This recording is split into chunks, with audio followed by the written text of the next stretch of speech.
Épisode 99, faire un bébé sans homme grâce à la PMA. Salut à toutes et à tous, c'est moi, Ingrid, et je suis heureuse de vous retrouver pour un podcast que je présenterai exceptionnellement toute seule.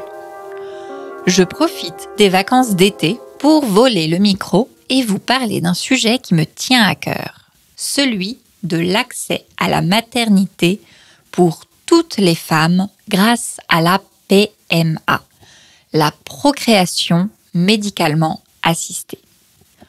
C'est un sujet qui peut intéresser tout le monde, mais c'est un sujet qui concerne avant tout les femmes, leur corps, leurs droits. C'est pourquoi j'ai pensé que c'était un bon thème pour mon passage solo, sans mon acolyte masculin. Un acolyte, c'est un camarade, un complice. Je parle d'Hugo, évidemment. Mais surtout, la PMA est un sujet d'actualité qui va nous permettre de parler de la société française et de comment elle évolue. En effet, une loi a été votée le mois dernier, en juillet 2021, ouvrant l'accès à la PMA aux femmes célibataires et aux couples de femmes. À partir de septembre, normalement, ces dernières vont pouvoir faire appel à la médecine pour avoir un bébé légalement et gratuitement.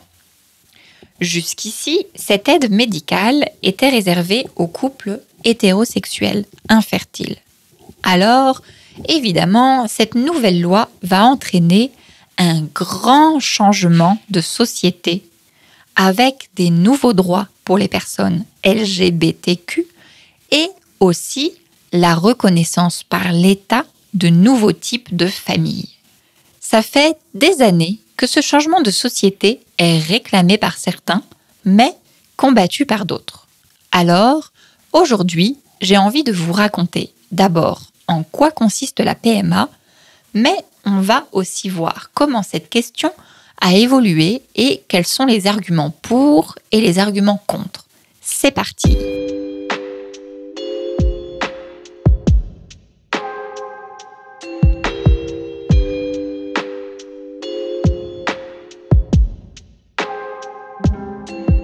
À notre époque, il existe de nombreuses techniques médicales qui permettent d'aider à procréer. Procréer, ça veut dire tout simplement faire un enfant. On peut aussi dire enfanter ou se reproduire. Quand on parle de procréation, en général, on parle plutôt du côté féminin et de tout le processus de la grossesse, quand une femme est enceinte, puis quand elle accouche. Aujourd'hui, la médecine peut permettre d'aider les femmes à être enceintes, puis à mener à bien leur grossesse. Par exemple, on a des technologies pour s'assurer que le bébé est en bonne santé. On connaît les recettes pour éviter certaines maladies. On peut réaliser des accouchements par césarienne, etc., etc. Et il existe même des méthodes qui permettent de tomber enceinte sans passer par la voie entre guillemets, naturelle. C'est-à-dire que la femme n'a pas besoin d'avoir une relation intime avec un homme. Ces techniques, celles qui permettent de tomber enceinte sans relation intime, sont regroupées sous le sigle PMA, procréation médicalement assistée. En France, en moyenne, un bébé sur 30 naît grâce à une PMA. C'est un sigle donc très répandu, connu par la population, qu'on peut entendre ou lire de façon régulière, partout dans la presse, depuis plusieurs décennies maintenant. Dans le texte de loi, ils utilisent plutôt le sigle AMP, Assistance médicale à la procréation. C'est strictement la même chose. Seulement, le premier terme, PMA, est plus répandu et c'est donc celui que j'utiliserai. Juste une parenthèse. Vous ne trouvez pas que l'expression « tomber enceinte » est un peu bizarre ? C'est l'expression qu'on utilise de façon très courante en France pour parler d'une situation de grossesse. Ça donne un peu l'idée qu'on devient enceinte par hasard, que ça nous tombe dessus, que c'est un accident. On utilise le même verbe dans d'autres expressions comme tomber malade ou tomber amoureux. Alors, c'est drôle parce que justement, les femmes qui sont enceintes grâce à une PMA ne le sont pas du tout par hasard. On parle même d'un parcours de PMA. Un parcours, c'est un long chemin avec plusieurs étapes. Et en effet, entreprendre une PMA est un choix mûrement réfléchi et ça demande souvent de la patience et de la force mentale. En France, il y a 3 techniques autorisées et pour chacune de ces techniques, il y a des avantages et des inconvénients qui font que c'est plus ou moins long et éprouvant. Éprouvant, ça veut dire difficile, qui te fait passer par des états émotionnels et physiques compliqués. Pour vous donner une idée, en France, en 2014, il y avait plus de 100 000 femmes qui étaient dans un parcours de PMA. Et en 2015, il y a seulement 25 000 bébés qui sont nés de cette façon. Mais de quelle façon exactement ? Alors pour l'instant, je suis restée assez vague en vous parlant de PMA de façon très générale. Alors, je pense que maintenant, c'est le bon moment pour vous définir exactement les différentes techniques. Ça va vous faire beaucoup de vocabulaire à mon avis, alors prenez note. En France, on utilise beaucoup de sigles, c'est-à-dire des séries de lettres, pour décrire des réalités. Tout le monde connaît ces expressions et donc si vous lisez les journaux français, il est possible que vous en voyez certaines sans aucune explication. La méthode la plus simple est l'insémination artificielle. Elle consiste à injecter des spermatozoïdes dans l'utérus le jour de l'ovulation. Les spermatozoïdes peuvent être ceux du conjoint de la femme ou celui d'un donneur anonyme. Pour donner plus de chance à la technique de fonctionner, le plus souvent, la femme suit préalablement un traitement hormonal. C'est la méthode la plus simple, la plus rapide et la moins chère à réaliser. Pour ceux qui suivent un peu les séries à l'eau de rose, les sitcoms, c'est par exemple la méthode qui est utilisée dans la série Jane the Virgin, ou en espagnol pour l'original Juana la Virgen, où une femme tombe enceinte par accident parce que le docteur lui fait une insémination artificielle. Bref, c'était mon exemple de la pop culture. La seconde méthode, celle à laquelle on pense souvent en premier quand on parle de PMA, c'est la fécondation in vitro. On l'appelle communément FIV. FIV, c'est un acronyme. Ça veut dire qu'on lit les premières lettres d'une expression comme si c'était un mot normal, en les lisant attachés. La FIV consiste à féconder en laboratoire un ovule avec un spermatozoïde, puis d'implanter l'embryon dans l'utérus de la femme. Un embryon, ça s'écrit avec un Y, E-M-B-R-Y-O-N. C'est le tout premier stade de la vie humaine. Après, il devient un fœtus, puis un bébé. La FIV peut se faire grâce à un don d'ovule ou un don de sperme, mais en France, il est interdit de recourir à un double don. C'est soit l'un, soit l'autre. Pour les couples qui ne peuvent fournir ni un ovule ni un spermatozoïde, il existe une troisième technique. Cependant, elle est beaucoup plus rare. Il s'agit de l'accueil d'embryons. Ça consiste à implanter dans l'utérus de la future mère un embryon déjà existant et conservé. Ceci est possible grâce à un don d'embryon. Quand un couple est en processus de FIV, la technique précédente dont je viens de vous parler, les docteurs congèlent plusieurs embryons et quand le couple finit par réussir à avoir un enfant, il reste des embryons qui n'ont pas été utilisés. On les appelle embryons surnuméraires. Depuis 2004, les couples peuvent, s'ils le souhaitent, faire un don anonyme de leurs embryons surnuméraires. Mais évidemment, comme je vous le disais, ça reste un cas très rare. Voilà, donc ces 3 techniques sont les 3 qui sont pratiquées en France et elles sont toutes remboursées par la sécurité sociale.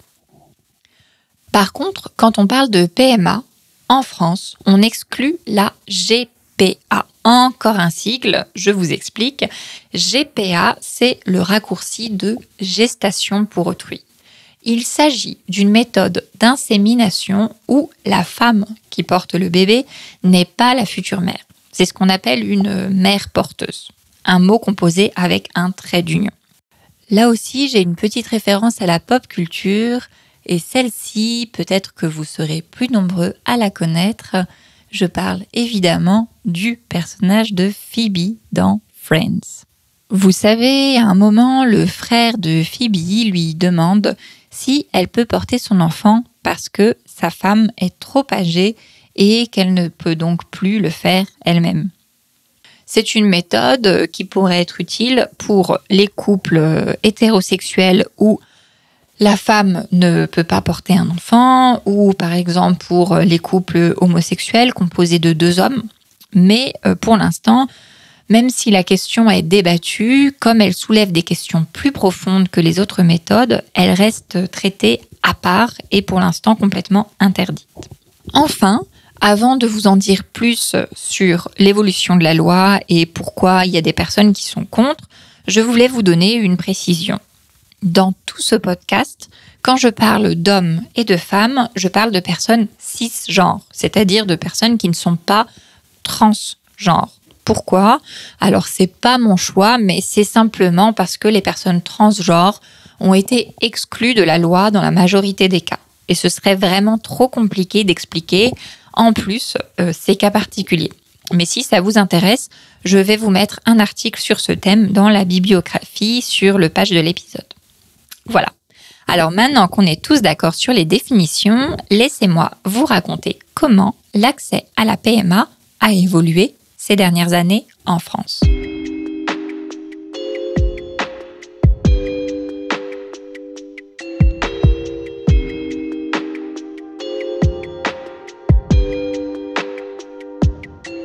La PMA est encadrée en France par une loi appelée Loi sur la bioéthique. C'est une série de plusieurs lois qui se succèdent, se complètent et s'annulent. La première a été votée en 1994, puis il y en a eu une nouvelle en 2004, une autre en 2011 et enfin, la dernière vient d'être votée en juillet 2021. On dit loi sur la bioéthique parce que la bioéthique consiste à étudier comment les évolutions scientifiques sont moralement acceptées dans la société. Et donc, une loi sur la bioéthique, c'est une loi qui sert à approuver, interdire ou encadrer certaines pratiques scientifiques comme le clonage, le don d'organes, l'euthanasie ou encore, ce qui nous intéresse aujourd'hui, l'aide à la procréation. Il y a souvent des révisions de cette loi parce que la société évolue en permanence. Ce qui était accepté hier ne le sera peut-être plus demain. Et au contraire, ce qui choque aujourd'hui sera peut-être normalisé dans un futur proche. La première Française née par PMA s'appelle Amandine. Elle est née en 1982. À l'époque, elle a fait toutes les unes des journaux. On disait que c'était le premier bébé éprouvette français. Mais à ce moment-là, il n'y avait aucune règle, aucune loi pour encadrer cette pratique. C'est seulement 12 ans après, en 1994, qu'a été votée une première loi pour définir dans quelles conditions la PMA serait autorisée. Les règles de 1994 sont les suivantes. Premièrement, la PMA peut être demandée seulement par un couple hétérosexuel. Deuxièmement, elle doit répondre à un problème d'infertilité ou à un risque de transmettre une maladie congénitale. Troisièmement, le couple ne peut faire appel qu'à un seul don de gamètes, c'est-à-dire soit un don de sperme, soit un don d'ovocytes, ovules. Enfin, le don doit être fait de manière anonyme et gratuite. Depuis 1994, il y a eu plusieurs petites évolutions. Par exemple, depuis 2004, comme je vous le disais, il est possible de faire un accueil d'embryons. Mais de manière générale, les conditions d'accès n'ont pas beaucoup changé en près de 30 ans. Enfin, jusqu'à aujourd'hui. Avec la nouvelle loi, pratiquement toutes les règles d'origine vont être modifiées. Avant, comme vous l'aurez compris, une femme devait être accompagnée par un partenaire homme dans sa démarche pour pouvoir prétendre à la PMA. À partir de septembre, toutes les femmes cisgenres pourront entrer dans un parcours de PMA. Et dans le cas des couples de femmes, celle qui ne sera pas enceinte sera légalement reconnue comme deuxième parent avant même la naissance de l'enfant. Jusqu'à maintenant, les femmes célibataires et les couples de femmes qui voulaient connaître l'expérience de porter leur bébé devaient se rendre dans les pays voisins. En effet, en Europe, une dizaine de pays autorisent la PMA pour toutes les femmes. L'Espagne, le Portugal, la Belgique, le Luxembourg, les Pays-Bas, le Danemark, le Royaume-Uni, l'Irlande, la Suède et la Finlande. Il y en a aussi d'autres qui l'autorisent seulement pour les couples de femmes ou seulement pour les femmes célibataires. Bref, beaucoup de femmes françaises ont déjà fait une insémination artificielle ou une FIV dans un de ces pays. Malheureusement, cela entraînait souvent des problèmes légaux, notamment pour faire reconnaître le deuxième parent. Et cela coûtait cher, puisque ce n'était pas du tout remboursé par la sécurité sociale. À partir de septembre, tout cela va changer. Les femmes qui ne sont pas en couple avec un homme vont pouvoir entrer dans un parcours de PMA. A priori, elles vont surtout faire appel à l'insémination artificielle, puisque beaucoup d'entre elles n'ont pas de problème physique d'infertilité. Si l'insémination artificielle ne marche pas, elles pourront recourir à la FIV, puis, en dernier recours, à l'accueil d'embryons. Le problème, c'est que toutes ces femmes vont avoir besoin de sperme. Or, comme le don est gratuit en France, il y a déjà une pénurie. Pénurie, ça veut dire un manque, quand une société n'a pas un produit, entre guillemets, dont elle a besoin. En plus, il risque d'y avoir de moins en moins de dons, parce qu'à partir de septembre, et ça donc c'est un autre changement profond qui vient de cette nouvelle loi, les dons ne seront plus anonymes. Les donneurs vont devoir accepter de révéler leur identité. Ça risque vraiment de faire encore plus baisser la motivation à faire un don. Cette nouvelle loi va donc radicalement changer la vie de milliers de personnes et la manière dont notre société aborde la parentalité. La grossesse ne rimera plus avec couple hétérosexuel. Et ça, forcément, ça fait débat. Et il y a eu de fortes oppositions à ce grand changement. L'ouverture de la PMA à toutes les femmes était une promesse de campagne de l'ex-président de la République, François Hollande, en 2012. Mais la question a été progressivement abandonnée au cours de son quinquennat. Un quinquennat, c'est 5 ans de mandat présidentiel. Puis, 5 ans plus tard, donc, c'était une promesse de campagne de l'actuel président Emmanuel Macron, en 2017. Le projet de loi a finalement été proposé au Parlement en juillet 2019, puis approuvé, faites le calcul, maintenant, 2021, donc 2 ans plus tard. Il a fallu 2 ans de débat pour que les élus français acceptent de permettre aux femmes célibataires et aux couples de femmes d'avoir accès à l'assistance médicale à la procréation. Ce qu'il s'est passé, c'est que pendant 2 ans, la loi a fait des allers-retours entre l'Assemblée, où siègent les députés, et le Sénat, où siègent les sénateurs. Cet aller-retour est obligatoire pour voter une loi. Ça s'appelle la navette parlementaire. Chaque chambre, Sénat et Assemblée, doit lire le texte et l'étudier, le modifier, puis le renvoyer à l'autre chambre. Le texte fait en général 1 ou 2 allers-retours jusqu'à être validé en prenant en compte des modifications faites par différents groupes et différents partis. Normalement, pour qu'une loi soit validée, il faut que le texte final soit adopté à la majorité par l'Assemblée et par le Sénat. Mais dans le cas où les 2 chambres n'arrivent vraiment pas à se mettre d'accord, c'est l'Assemblée qui a le dernier mot. C'est ce qu'il s'est passé cette fois. Les sénateurs n'ont jamais approuvé l'ouverture de la PMA pour toutes et les députés ont fini par valider le texte de façon unilatérale. Unilatérale, c'est donc d'un seul côté. Sur les deux chambres, une seule a dû dire « oui, on fait passer cette loi ». Il faut dire qu'à chaque fois que le texte était étudié par le Sénat, il était complètement vidé de sa substance. Vider de sa substance, c'est une expression très utilisée en politique. Ça veut dire retirer l'essentiel, enlever le plus important. En l'occurrence, les sénateurs, qui sont en moyenne plus âgés que les députés, plus masculins et plus conservateurs, supprimaient à chaque fois l'ouverture de la PMA à toutes les femmes. Alors, je pense que c'est important d'expliquer pourquoi ils s'y sont opposés, parce qu'ils représentent une partie des Français. Alors c'est parti pour la troisième partie. Quels sont les arguments pour et contre l'ouverture de la PMA à toutes les femmes ?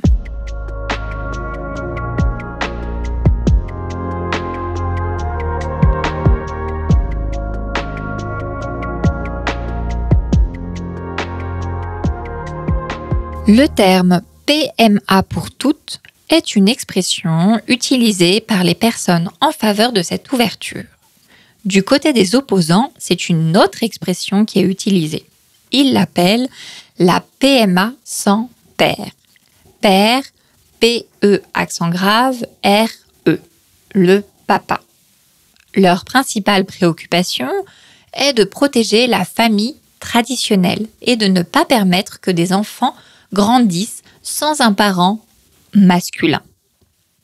La majorité d'entre eux sont proches d'un mouvement appelé la Manif pour tous. C'est un mouvement issu de la droite catholique qui a été créé pendant les débats sur l'ouverture du mariage pour les couples homosexuels, que le gouvernement appelait à l'époque le mariage pour tous. Donc, la loi sur le mariage s'appelait le mariage pour tous et le mouvement qui s'y est opposé s'est appelé la Manif pour tous. Ce nom de mouvement a pu prêter à confusion.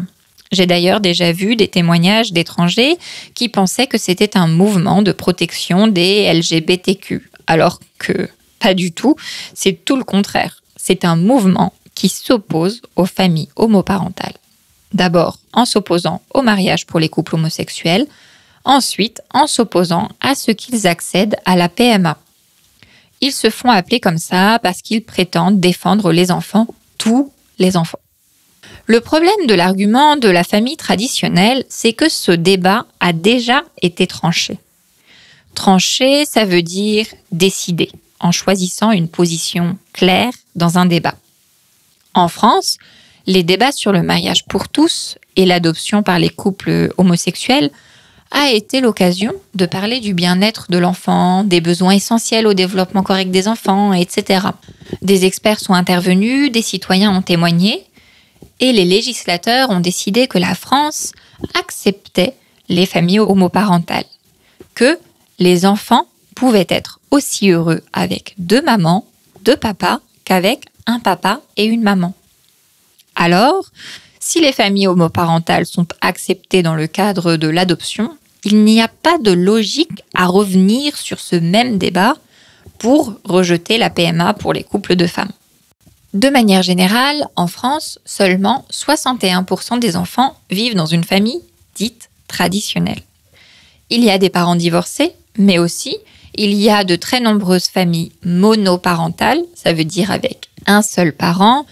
La plupart du temps, quand il y a un seul parent, c'est une femme. Alors, c'est vrai, il peut y avoir des dysfonctionnements et des difficultés quand une femme est seule pour élever ses enfants. Mais ces difficultés viennent plutôt du fait que le père a abandonné la mère, la laissant avec un projet qui n'était pas le sien et des difficultés économiques en général. Alors bien sûr, ces situations n'ont rien de comparable avec le cas d'une femme célibataire qui aurait mûrement préparé son projet et pris la décision de faire un bébé toute seule. Après, tous les arguments des opposants à la loi découlent de la même idée de la famille traditionnelle. Par exemple, ils évoquent un « droit à l'enfant », entre guillemets. Parce que, selon eux, les militants qui défendent la revendication de la PMA pour toutes le font pour défendre le droit des adultes à avoir un enfant. Ce serait égoïste et ce serait en opposition avec le droit de l'enfant. Alors, j'ai cherché et je n'ai trouvé aucune mention à cette notion de droit à l'enfant dans les arguments en faveur de la nouvelle loi. Au contraire, ce qui est défendu, c'est plutôt l'idée d'une égalité entre les hétérosexuels et les homosexuels, entre les personnes en couple et les personnes célibataires. C'est aussi plutôt l'idée de la reconnaissance de familles qui existent déjà, parce que de nombreuses femmes font déjà des parcours de PMA à l'étranger. Les pro-PMA défendent aussi le droit des femmes à disposer de leur corps et à être soutenues par la société dans ce choix, avec une protection médicale et une protection légale. Après tout, avec ou sans aide de la médecine, une femme peut tomber enceinte. Il y a même des femmes célibataires ou des couples de lesbiennes qui trouvent des solutions artisanales pour tomber enceinte. Alors, si la médecine peut aider à le faire de façon sûre et en protégeant légalement toutes les parties, pourquoi ne pas laisser le choix à chacun ?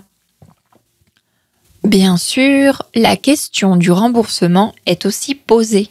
Et là, on en vient à un troisième argument des anti-PMA pour toutes. Selon eux, la PMA ne devrait être remboursée que dans le cadre médical pour des personnes qui ne peuvent pas avoir d'enfants à cause d'un problème de santé. La médecine servirait dans ce cas à combler un manque du corps, un problème médical physique. Au contraire, dans le cadre de la nouvelle loi, on permet à la médecine d'équilibrer une infertilité sociale. Est-ce que c'est vraiment le rôle de la sécurité sociale ?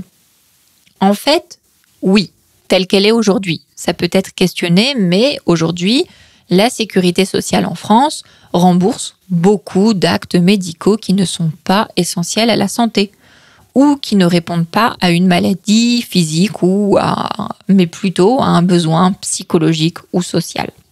D'ailleurs, si on y réfléchit, l'infertilité des couples hétérosexuels n'est pas non plus une question de vie ou de mort. Dans tous les cas, la PMA peut être évitée d'un point de vue de la santé, mais on la rembourse parce qu'elle permet à des citoyens d'accéder à un bien-être psychologique et social. De manière générale, la nouvelle loi est largement acceptée par la population. Donc, sa mise en place et son remboursement ne devraient poser aucun problème. En effet, je vous l'ai dit, les élus de droite qui s'opposaient au texte représentent une partie des Français. Mais ils sont très loin d'être majoritaires. En effet, à chaque nouveau sondage, la part des Français favorables à la PMA pour toutes augmente. Un sondage, vous savez, c'est une enquête où on pose des questions à la population pour pouvoir connaître l'opinion générale sur un sujet, souvent sur des sujets de société. Donc, le tout dernier sondage sur la PMA a été réalisé par l'IFOP et les résultats ont été publiés le 7 juin 2021. Donc, ces chiffres sont tout frais, tout neufs. Aujourd'hui, 67% des Français sont favorables à l'ouverture de la PMA pour les couples de femmes et les femmes célibataires. L'Institut de sondage note qu'il n'y a pas un groupe social ou économique qui se distingue d'un autre. Par contre, il semble que la différence d'opinion soit générationnelle.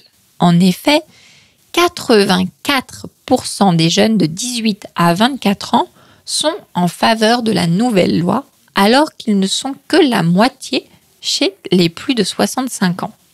En fait, et là je vous donne mon opinion personnelle, je pense que la majorité des Français voient cette loi comme une évolution naturelle et inévitable.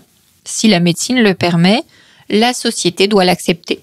On se dit qu'il n'y a aucune bonne raison à s'y opposer tant que personne ne souffre de cette évolution. Le prochain débat, ce sera peut-être celui de la GPA, la gestation pour autrui, dont je vous parlais dans l'introduction.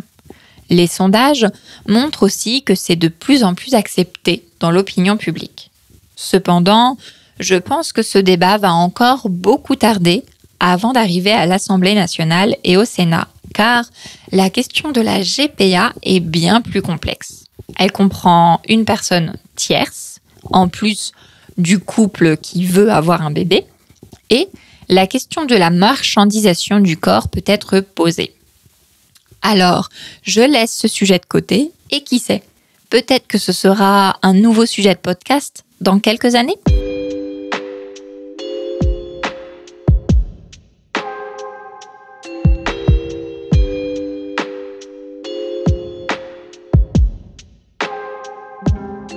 Voilà, je pense qu'on a fait le tour de la question. Je pense que j'ai parlé un peu rapidement, mais voilà, comme normalement vous êtes un peu plus avancé, on s'est mis d'accord pour que les podcasts commencent à augmenter un peu la vitesse. Mais comme d'habitude, vous trouverez la transcription complète sur le site innerfrench.com. J'espère que ça vous a plu. Je serais très curieuse de connaître votre opinion sur l'épisode et sur le sujet de la PMA. Alors n'hésitez pas à commenter ou à nous envoyer un email. À la rentrée, vous retrouverez Hugo pour un épisode spécial pour le numéro 100 du podcast Inner French. Et moi, je vous dis à bientôt. Salut, salut!